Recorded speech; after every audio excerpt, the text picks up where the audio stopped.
Thank you for joining us today on the Homeschool India podcast. We are here with uh, Mr. Sundararajan. He's the CEO of 26 schools in the Sankara Group. He's been a lifelong educationist, and we're here to interact with him to get his perspectives and inputs on homeschooling. Thank you, sir. Um, Welcome to the show. First, I'd like to start off with a bit of historic perspective of homeschooling, especially in the Indian context. We've always known that homeschooling existed more for particular needs of children, but ever since the COVID pandemic, we've been seeing more parents more proactively look out for homeschooling solutions for various reasons. I'd just like to start off with your views on this trend. My recommendation for homeschooling comes from the very interesting points.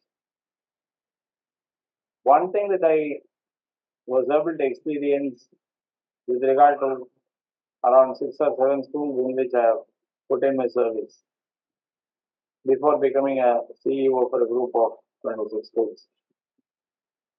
Now, I see the potential of children to be lot higher than what we put them into use. Like the type of books, the type of curriculum, the amount of academia that goes in the head of these children for around 14 years in the school environment can be finished in less than 3 years. So, but okay, we are not in any urgency. Let them do it at their own pace. But still, the rest of the time would be utilized for much more wonderful things. So, this is one important reason why there should be a lot of freedom to these children. So, the second point is also related to freedom. Now, people normally talk about discipline, right? Like many of the parents, when I interact with them, I used to ask a very simple question like, why do you want your children to come to school, right? What do you expect from the school per se, from the kids? Many of the parents, almost 99.99% of the parents, say discipline, right? Now, uh, discipline is a very interesting terminology because, uh, you are conditioning the minds of the children by the name of discipline. Now, I know that we are not living in a society which is perfect. So, the society is far from being perfect. And we are trying to create kids who will fit into a society, thereby eliminating all the options of making this world a better place. Now, we need to allow for new ideas from the children, especially because we adults also are unfortunately have become a slave of the society. So, we also fall in line with so many things. Now, running a school also is something like complying with everything, right? So, there are so many things with which we need to comply. And all those who are there, like as parents or as well as educators, will very easily be able to align with my thought process that so much of complying standardizes so many things. Now, standardization in certain aspects is good, but standardization in the way of educating somebody is, I don't welcome that. No, that's not what it's supposed to be. Uh, Now, the society has evolved so much and we have complicated so many things. Now, in this process, we have created so many things to comply with. To make this point very short, if you watch this movie, Gods Must Be Crazy, you will understand how our schools condition the minds of the children, thereby making them more missions than human beings, whatnot.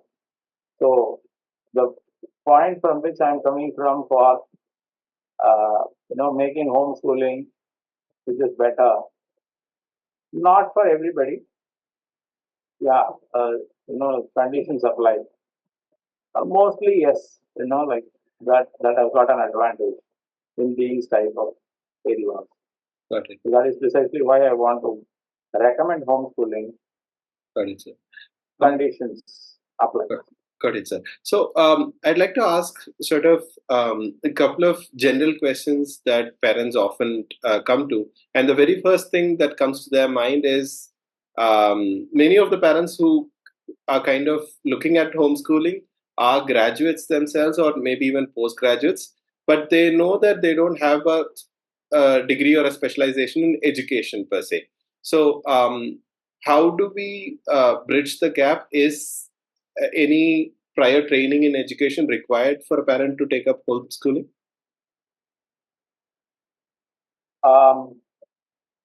Your question reminds me of a very interesting quotation. I don't know, maybe it is written as well, I'm not sure. Please check it out.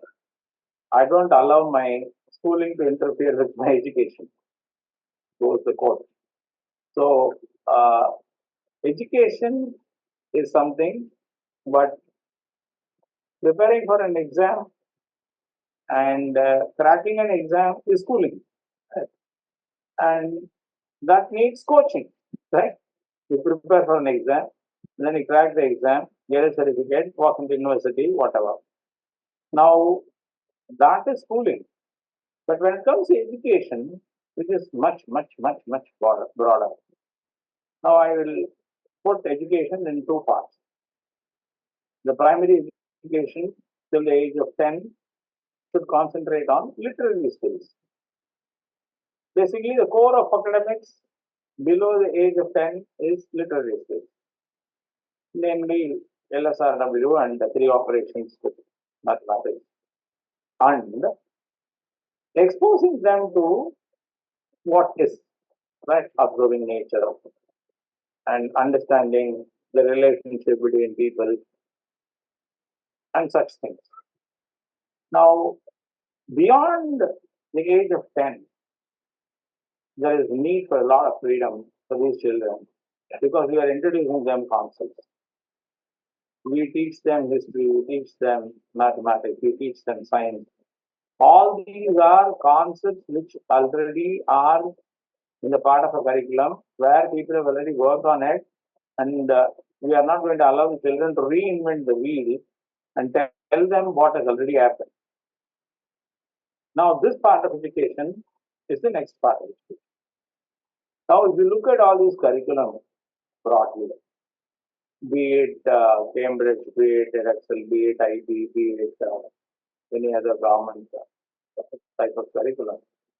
Now, the curriculum generally gives a very broad outline about certain basics with regard to science, geography, history, and some language, so on and so forth.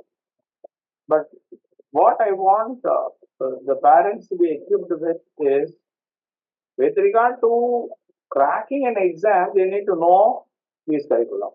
Right? They can go through some curriculum and then help the children sit for an exam. But with regard to education, which is much broader, I would not see any handicap with any adults in relating with their kids for the sake of educating them. What I mean is, my formula is very simple: mind, body, intellect, soul.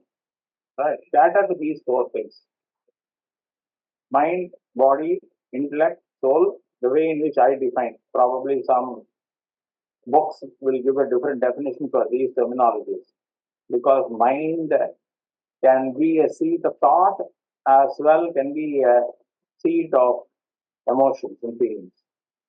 Now,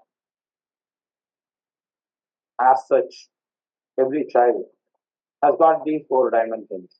They got a heart, they got a feeling, and they got a body, and they got an intellect.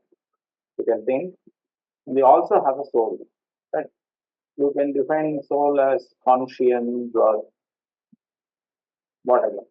right? So it's a little beyond the mind, body, and intellect thing.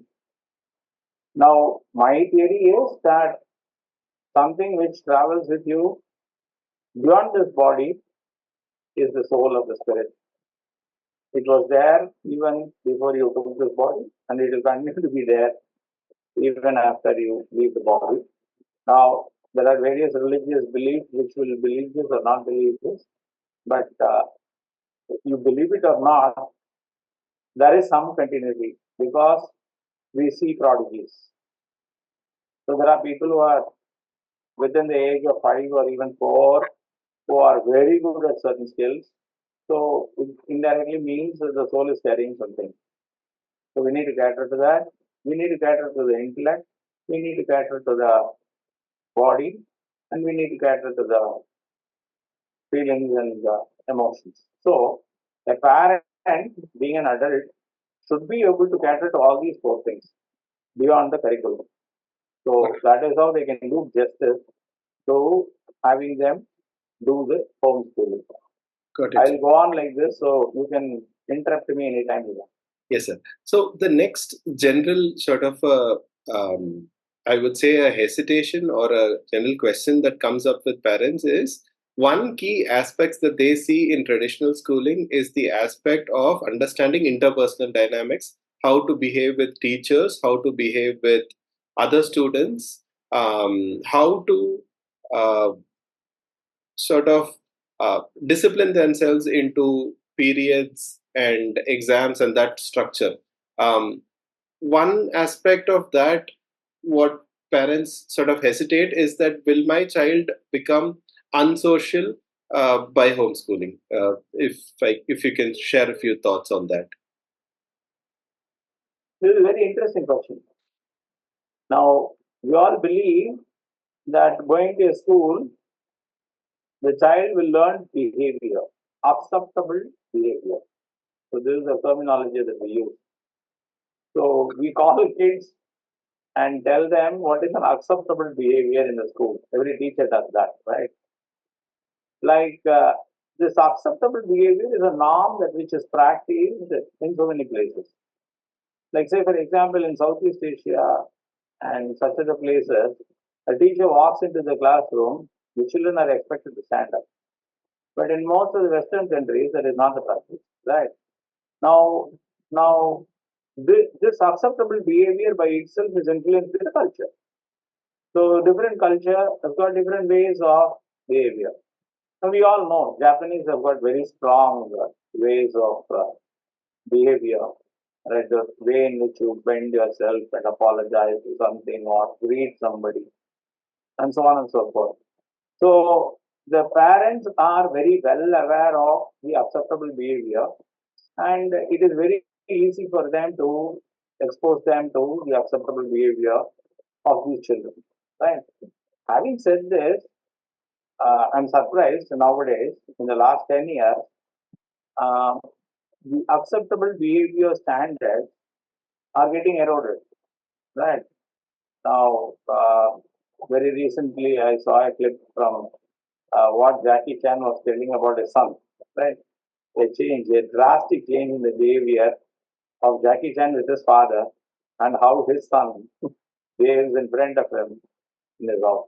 So, uh, be it in the school or as a home tutored child, the behavioral changes are either accepted or rejected by these children. And this is a very complex psychological phenomenon as to should we reprimand or should we teach them or and so on and so forth. So we need to discuss this case to case basis only. How much of this acceptable behavior can be unacceptable behavior? Right? But most importantly, though you have not asked this question, but I wanted to create a new dimension to this question is I think we as parents as well as teachers should concentrate more on the character than on the behavior. If the character is good, normally the behavior will become good. What I mean by that is, if we could create children devoid of jealousy, anger, and they are exposed with normal emotional intelligence, right? And they are trained in the emotional intelligence manner, then this behavior automatically will become okay. Then they will know when to comply and when to rebel. I think that wisdom is much more important than strictly disciplining them externally. Got it, sir. So next, I also wanted to touch upon the aspect of the new education policy. What we have learned is it has become much more flexible. Earlier, there was this barrier of certifications wherein even if you're homeschooled, you need to prove yourself, you need to do an extra mile before you can get into, let's say, traditional colleges or post graduation. Could you share a little insight on that? It's mostly in paper. We'll have to wait and see how much of this policy, new education policy in the paper is going to get translated. Uh, when I take the case of India, right? India, in India, what we have is called a concurrent list and a state list and a central list. Now, education mostly is with the state list. Now, a policy like this coming from the center, how much of it is going to get accepted by the states? It's $1 million question. And how much of it is going to be, followed properly among all these, state governments is another question. So it is too early for us to discuss how much of this flexibility is going to be advantageous for us to do the homeschooling.